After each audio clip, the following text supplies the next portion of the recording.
Мамак Джамисы в поселке Мамак впервые открыла свои двери для прихожан в 1998 году. За 25 лет функционирования здание мечети изрядно износилось, а протекающую на протяжении 5 лет крышу уже и вовсе было не спасти. Сегодня Мамак Джамисы требует капитального ремонта.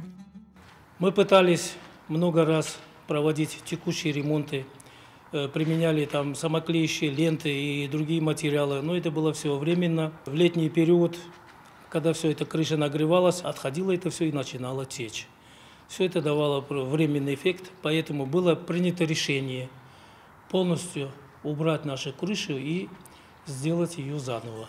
В мечети площадью 300 квадратных метров одновременно могли совершать намаз около 200 верующих. Однако с каждым годом прихожан становится все больше. Джами требует расширения. Значит, справа и слева от мечети будут пристроены два больших крыла. Вот. Одно предварительно, скажем так, будет предназначаться для женщин, другая для мужчин дополнительно, потому что в праздничные дни наша мечеть не вмещает. Деревня у нас, село у нас очень большое, населения очень много.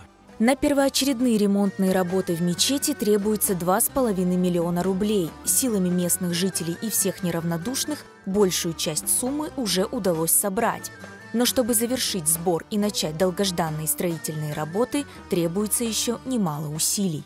Сайгылы джамат, пожалуйста, активно примите участие.